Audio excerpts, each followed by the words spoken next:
চিকি একদম সোজাসাপটা গলায় রুইকে বলেছিল, আচ্ছা ঠিক আছে, কিছু সময়ের জন্য আমি তোর কথা মেনে নিলাম, ধরেই নিলাম বাবাই রাকেশকে খুন করেছে। কিন্তু প্রশ্নটা এখানেই, কেন করল? রাকেশ এমন কি করেছিল যে তাকে প্রাণ দিতে হলো? রুই ঠান্ডা স্বরে উত্তর দিয়েছিল, হয়তো রাকেশ বড় কোনো ভুল করেছিল। সেই কথায় চিকির চোখ দুটো রাগে আর অবিশ্বাসে জ্বলে উঠেছিল। সে তৎক্ষণাৎ বলে ওঠে, তুই তো তোর জীবনে কম ভুল করিসনি রুই, বাবা তোকে কখনো মারেনি, শাস্তিও দেয়নি এভাবে। তাহলে রাকেশ এমন কি অপরাধ করেছিল যে বাবা তাকে মেরে ফেলবে? আর একটা কথা বল, সেদিন আমরা সবাই একসাথে বের হয়েছিলাম, তুই কেন আমাদের সাথে যাসনি? বাবা যখন রাকেশকে মেরেছে তখন তুই কোথায় ছিলি? তুই তো বাড়িতেই ছিলি, তুই চাইলে বাবাকে আটকাতে পারতিস। কেন পারলি না? নাকি চাসনি আটকাতে? রুই কিছুক্ষণ চুপ করে থাকল, তার চোখে মুঠে অস্বস্তি স্পষ্ট। সে গম্ভীর গলায় বলল, যে মানুষ খুন করার সিদ্ধান্ত নেয় তাকে কেউ আটকাতে পারে না। আর সেদিন আমি আমার ঘরেই ছিলাম, কি হয়েছে কি হয়নি আমি সব জানি না। চিকি তাচ্ছিল্যের হাসি হেসে বলল, তোর এই কথাগুলো শুনে মনে হচ্ছে তুই অনেক কিছু লুকাচ্ছিস। যেদিন থেকে তুই বাবার বিরুদ্ধে সাক্ষ্য দিয়েছিস সেদিন থেকেই সব কিছু বদলে গেছে। তোর কি একবারও মনে হয়নি এই অনাথ আশ্রমের ছেলেমেয়েগুলোর কথা? তারা কোথায় যাবে, কি খাবে? বাবাই তো আমাদের রাস্তা থেকে তুলে এনে নতুন জীবন দিয়েছে, আমাদের পড়াশোনা করিয়েছে, পেট ভরে খেতে দিয়েছে। সেই মানুষটা কাউকে খুন করতে পারে? আমি এটা বিশ্বাস করতে পারি না রুই। রুই দৃঢ় গলায় বলল, সত্যিটা সবাই জানুক এটাই আমি চেয়েছি। বাবা যা করেছে তার বিচার হোক। তুই অন্ধের মতো বিশ্বাস করতে পারিস, কিন্তু আমি পারি না। চিকি একটু নরম গলায় বলল, আচ্ছা আমি মেনে নিচ্ছি বাবাই রাকেশকে মেনেছে, কিন্তু কারণটা কি? শুধু ভুল করেছে বললেই তো সব শেষ হয়ে যায় না। রুই কোনো জবাব দিল না। সে শুধু বলল, আমার সময় নেই এসব ফালতু আবেগী কথায়। তুই যদি এতই বিশ্বাস করিস তবে গিয়ে আদালতে বাবাকে বাঁচা, আমার কাছে ভিক্ষা চাইতে আসিস না। চিকির চোখ ভিজে উঠেছিল, তবু সে নিজেকে সামলে নিয়ে বলল, হ্যাঁ, আমি তোর কাছেই ভিক্ষা চাইছি। তুই তো সাক্ষ্য তুলে নে, তুই বল যে তুই ভুল করেছিস, বাবাকে ফিরিয়ে আন। রুই কঠোরভাবে বলল, এটা কখনোই সম্ভব না। আইন তার নিজের পথে চলবে, আর আমার সাথে এই ব্যাপারে তোর কোনো প্রশ্ন করার অধিকার নেই। এই বলে সে চলে যেতে উদ্যত হল। ঠিক তখনই চিকি তার হাত চেপে ধরল। রুই ঝাঁকুনি দিয়ে হাত ছাড়াতে গিয়ে ব্যাগটা মাটিতে পড়ে গেল। ভেতর থেকে মোটা একটা টাকার বান্ডিল বেরিয়ে পড়ল। টাকাগুলো দেখে চিকি হতভম্ব হয়ে গেল। সে অবাক হয়ে বলল, এত টাকা তোর কাছে এলো কোথা থেকে? রুই তাড়াতাড়ি টাকা গুছিয়ে নিয়ে বলল, আমার জীবন নিয়ে তোকে ভাবতে হবে না, আমি এই আশ্রম ছেড়ে চলে যাব, নতুন জীবন শুরু করব। তোর ছায়াটাও যেন আমার ওপর না পড়ে। চিকি স্থির দাঁড়িয়ে রইল। তার মনের সন্দেহ আরও ঘনীভূত হল।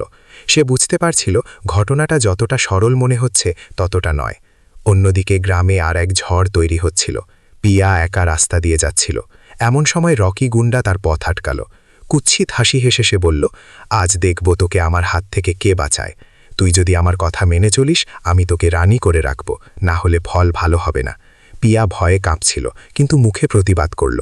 ঠিক তখনই চিকি সেখানে এসে উপস্থিত হল। পরিস্থিতি বুঝতে এক মুহূর্ত দেরি করল না সে। ঝড়ের বেগে এগিয়ে এসে রকির গালে একটা জোর থাপ্পড় বসিয়ে দিল। চারদিক নিস্তব্ধ হয়ে গেল। রকি হতভম্ব। চিকির দাঁতে দাঁত চেপে বলল, পাগলাগার্দে গিয়ে আগে চিকিৎসা করিয়ায়, তারপর মেয়েদের সাথে লাগতে আসিস। রকি চোখ রাঙিয়ে বলল, তুই বড় ভুল করেছিস, আমাকে চেনিস না, আমি চাইলে তোদের জীবন শেষ করে দিতে পারি। চিকি দৃঢ় গলায় বলল, কি করতে পারিস সেটা দেখার সময় আমার নেই, আমার মন এমনিতেই খারাপ, বেশি বাড়াবাড়ি করিস না। রকি আবার এগিয়ে আসতে গেলে চিকি তার হাত শক্ত করে চেপে ধরল। তার চোখে এমন দৃষ্টি ছিল যে রকি কিছুটা পিছিয়ে গেল। এ সময় গ্রামের কয়েকজন লোক সেখানে চলে এলো। তারা পরিস্থিতি দেখে রকিকে ধমক দিল। একজন বয়স্ক লোক পিয়াকে জিজ্ঞেস করল, মা তোরা ঠিক আছিস তো? এই বদমাইশ আবার কিছু করেছে? রকির দাঁত কিরমির করে বলল, আজ ছেড়ে দিলাম, কিন্তু কাল তোদের দেখে নেব। চিকি হেসে বলল, কাল নয়, আজই যা পারিস করে নে, আর একটা থাপ্পড় খেতে ইচ্ছে হলে দাঁড়িয়ে থাক। পরিস্থিতি বেগতি দেখে রকি সরে গেল। গ্রামের লোকজন চলে যাওয়ার পর পিয়া কাপা গলায় চিকিকে ধন্যবাদ জানালো। চিকি বলল, ভয় পাবি না, এদের মতো লোককে ভয় দেখালেই ওরা বাড়ে। ভিতরে ভিতরে কিন্তু চিকির মন অশান্ত। একদিকে বাবার জেল, অন্যদিকে রুইয়ের আচরণ, সব মিলিয়ে যেন চারপাশ অন্ধকার হয়ে আসছে। সে ভাবতে লাগল, রুইয়ের কাছে এত টাকা এলো কোথা থেকে? যদি কেউ তাকে প্রলোভন দিয়ে থাকে, যদি সত্যি পুরো ঘটনাটার পেছনে অন্য কোনো রহস্য লুকিয়ে থাকে। রাত গভীর হলে চিকি একা ছাদে গিয়ে বসে রইল। তার চোখে ঘুম নেই। সে মনে মনে হিসাব মেলাতে চেষ্টা করল। রাকেশের মৃত্যু, বাবার গ্রেফতার, রুইয়ের সাক্ষ্য, হঠাৎ করে টাকার বান্ডেল, সব যেন এক অদৃশ্য সুতোয় বাঁধা। সে সিদ্ধান্ত নিল সত্যিটা বের করতেই হবে। বাবাকে সে অন্ধভাবে বিশ্বাস নয়, সত্য জেনে বিশ্বাস করতে চায়। যদি বাবা নির্দোষ হয় তবে তাকে মুক্ত করতে হবে, আর যদি দোষীও হয় তবে সেই দোষের পেছনের কারণ জানতে হবে। পরদিন সকালে আশ্রমে অদ্ভুত একটা চাপা উত্তেজনা। সবাই ফিসফিস করছে, কেউ বলছে বাবাই নির্দোষ, কেউ বলছে রুই ঠিক করেছে। এই বিভক্তির মাঝে চিকি যেন একা। সে জানে সামনে পথ সহজ নয়। রুই হয়তো তার থেকে দূরে সরে গেছে, কিন্তু সে হাল ছাড়বে না। সত্যের মুখোমুখি দাঁড়াতে সে প্রস্তুত। অন্যদিকে রুইও শান্তিতে নেই। সে বাইরে থেকে কঠিন দেখালেও ভিতরে ভিতরে দোটানায় ভুগছে। সে জানে সে যা করেছে তার ফল ভয়াবহ হতে পারে, কিন্তু সে বিশ্বাস করে সে ন্যায়ের পথেই আছে। তবু চিকির প্রশ্নগুলো তার কানে বারবার বাজতে থাকে। তুই কোথায় ছিলি, কেন আটকাসনি? সেই প্রশ্নের উত্তর সে নিজেও পুরোপুরি কি জানে কি? এভাবেই সম্পর্ক, বিশ্বাস আর সন্দেহের টানাপড়নে সবাই জড়িয়ে পড়েছে এক জটিল পরিস্থিতিতে। কেউ কাউকে পুরোপুরি বিশ্বাস করতে পারছে না, আবার পুরোপুরি ছাড়তেও পারছে না। সামনে কি অপেক্ষা করছে কেউ জানে না, কিন্তু একটা বিষয় স্পষ্ট, এই লড়াই শুধু একজনের নয়, সবার। সত্য, ন্যায় আর সম্পর্কের টানাপড়নের এই গল্পে প্রতিটা মুহূর্ত যেন নতুন মোড় নিয়ে হাজির হচ্ছে, আর সেই মোড়ে দাঁড়িয়ে প্রত্যেকে নিজের মতো করে সিদ্ধান্ত নিচ্ছে কে কার পাশে থাকবে আর কে নিজের পথ আলাদা করে নেবে। গ্রামের লোকজন সরে যাওয়ার পরও পরিবেশের মধ্যে একটা চাপা উত্তেজনা রয়ে গেল। পিয়া এখনো ভয়ে কাঁপছে। চিকি তার কাঁধে হাত রেখে বলল, ভয় পাস না, আমি আছি। কিন্তু নিজের ভেতরে সে বুঝতে পারছিল শুধু সাহস দেখালেই হবে না, সামনে আরো বড় ঝড় আসছে।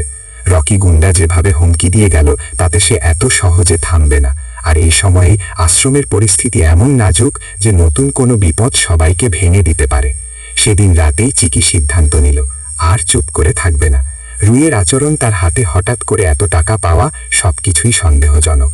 সে ভাবতে লাগলো, যদি কেউ রুইকে প্রলোভন দিয়ে বাবার বিরুদ্ধে সাক্ষ্য দিতে বাধ্য করে, যদি পুরো ঘটনাটা সাজানো হয়, রাকেশের মৃত্যুর আসল রহস্য কি অন্য কোথাও লুকিয়ে আছে? পরদিন সকালে আশ্রমের সবাইকে একসাথে ডেকে চিকি বলল, আমরা এখন ভেঙে পড়লে চলবে না। বাবা জেলে, কিন্তু আশ্রম এখনো আমাদের দায়িত্ব। ছোট ছোট বাচ্চাগুলো আমাদের দিকে তাকিয়ে আছে। কেউ কেউ কান্না জড়ানো গলায় বলল, দিদি, আমাদের কি এখান থেকে চলে যেতে হবে? চিকির বুকটা মোচড় দিয়ে উঠল। সে শক্ত গলায় বলল, যতদিন আমি আছি কেউ তোদের রাস্তায় ফেলতে পারবে না, তবে আমাদের সত্যিটা জানতে হবে। এই কথাটা বলেই সে সরাসরি রুইয়ের রুমে গেল।